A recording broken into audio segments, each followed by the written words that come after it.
Tua palavra é uma semente, meu coração é uma terra boa. Então Deus, faz essa semente brotar. Fala galera, paz e Pentecostes! Você está no canal Jovens de Fogo, no curso de formação bíblico Boa Semente. Hoje nós vamos fazer um breve comentário introdutório da carta de São Paulo aos Filipenses. Então, a comunidade em Filipenses foi a primeira comunidade que Paulo fundou na Europa, na sua segunda viagem missionária, no ano 50 depois de Cristo. São Lucas, ele vai relatar a experiência de Paulo nessa comunidade, no livro de Atos dos Apóstolos, no capítulo 16, nos versículos 11 ao 40. São Paulo escreveu essa carta no ano 55 e ele estava na prisão. Esta carta de Paulo é uma série de cartas que Paulo vai escrever no momento que ele está preso. E ele vai escrever esta carta porque a comunidade aos Filipenses tinha uma grande preocupação com Paulo. E os mesmos queriam saber qual era a realidade que o apóstolo estava vivendo nesse momento que ele estava preso no cativeiro. Por isso a comunidade aos Filipenses é a menina dos olhos de Paulo. Essa comunidade se preocupou tanto com Paulo que eles enviaram donativos para socorrer Paulo no momento que ele passava por grande carestia. É nesse contexto que São Paulo vai dizer um versículo tão conhecido, em Filipenses no capítulo 4, no versículo 13. Eu tudo posso naquele que me fortalece. E ele estava falando justamente da providência de Deus, que foi manifestada quando Deus tocou no coração dos membros dessa comunidade para socorrer Paulo no momento dessa carestia. Então, nos versículos anteriores, São Paulo vai dizer: eu sei viver no momento de pobreza e eu sei viver também no momento de bonança, porque eu tudo posso naquele que me fortalece.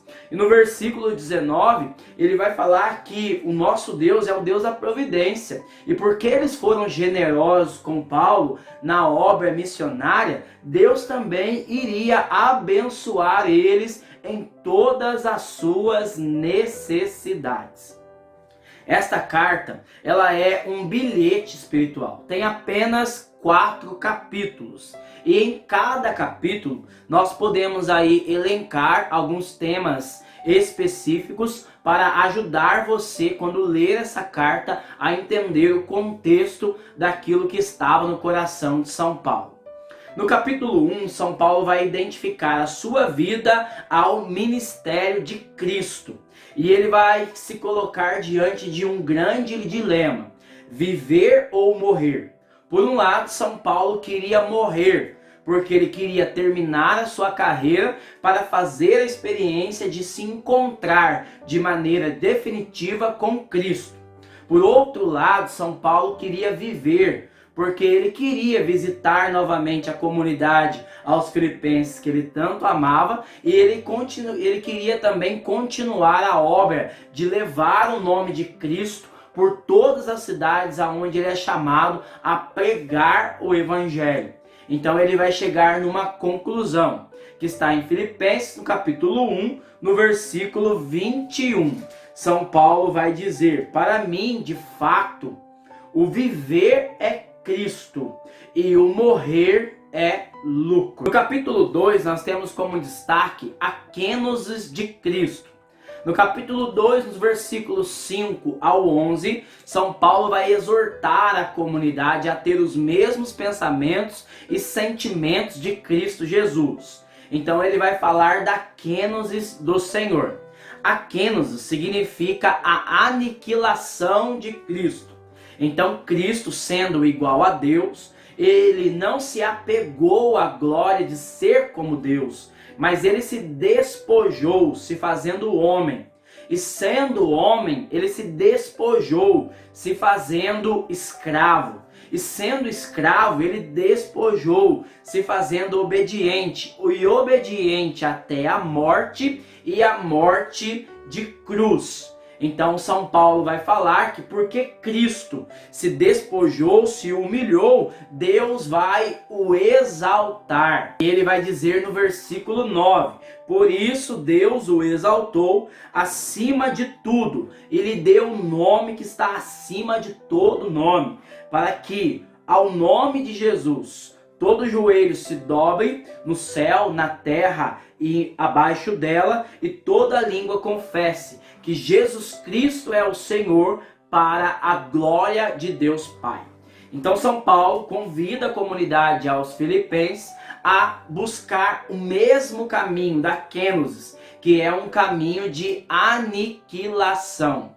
Que ninguém deve se gloriar-se nos seus méritos em si mesmos, mas que todos devem fazer um caminho descendente, um caminho de despojamento em sua vida espiritual, sendo obedientes até a morte e a morte de cruz. Porque a lógica de Deus é contrária ao dos homens. A lógica de Deus é que os humilhados serão exaltados. No capítulo 3, ele vai fazer uma grande exortação, porque existiam judeus dentro dessa comunidade que queriam novamente fazer com que aqueles que foram libertos pela graça voltassem ao regime da lei, conforme ele também tinha exortado duramente a comunidade de Gálatas, porque os Gálatas haviam começado no espírito, mas eles estavam voltando novamente à escravidão da carne.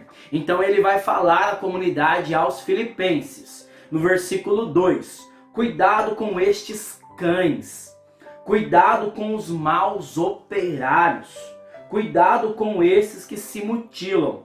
Os verdadeiros circuncidados somos nós, que prestamos culto movido pelo Espírito de Deus.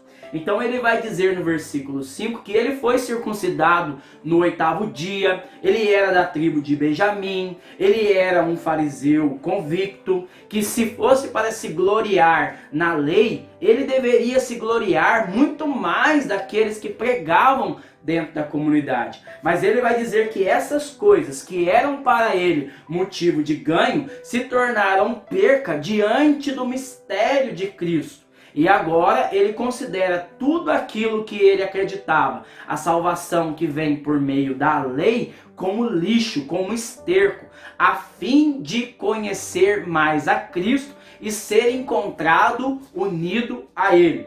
Então ele vai falar para a comunidade no versículo 13: irmãos, eu não julgo já tê-lo alcançado. Uma coisa, porém, faço, esquecendo o que fica para trás, ou seja, a sua conduta no judaísmo, a qual ele chegou até mesmo a perseguir a igreja de Cristo, lanço-me para o que está à frente, lanço-me em direção à meta, para conquistar o prêmio que, do alto, Deus me chama a receber em Cristo Jesus. Assim que nós, os perfeitos, os santos, devemos pensar. No capítulo 4, ele vai fazer uma grande exortação à alegria. A carta de São Paulo aos Filipenses é conhecido como a carta da alegria. Por mais de 13 vezes, São Paulo ele vai conjugar o verbo alegrar. Eu destaco para você o capítulo 4, no versículo 4, onde ele vai dizer: alegrai-vos sempre no Senhor. Repito, alegrai-vos. Considerando o contexto que São Paulo estava na prisão, o que nós consideramos de forma humana é que São Paulo deveria estar murmurando, São Paulo deveria estar pensando que Deus havia se esquecido dele, que as promessas de Deus haviam se falhado, mas não. São Paulo ele vai se alegrar no Senhor, porque ele entende que ele está sendo digno de passar pelos mesmos sofrimentos que Cristo passou em seu ministério. E por isso ele se alegra no Senhor, porque diante da tribulação ele sabe que virá sobre ele um peso maior de glória. E ele se alegra com a comunidade aos filipenses, porque no capítulo 1, no versículo 14, ele vai dizer que quando eles souberam da prisão de Paulo, ao invés deles regredirem por causa das oposições na obra missionária, eles aumentaram o seu ardor, encorajados pelo testemunho de Paulo. Então São Paulo, ele vai se alegrar em ver o testemunho que está diante dos seus olhos, a vida dos primeiros cristãos que está sendo radicalizada em Cristo na comunidade aos filipenses. Que carta extraordinária para a nossa vida espiritual. Convido você a ler esses 4 capítulos para que você também possa aprofundar as suas convicções de fé, fazendo esse caminho de Kênus, que Santa Teresinha também chamava de pequena via, o caminho aonde nós vamos despojando do homem velho para sermos obedientes até a morte e a morte de cruz. Que como Paulo nós possamos fitar os nossos olhos em Cristo, aquele que está à nossa frente, a fim de recebermos o prêmio que vem do alto. No último dia, todos nós entraremos dando glória ao Senhor Jesus pela salvação que Ele conquistou para nós na cruz. Deus abençoe você.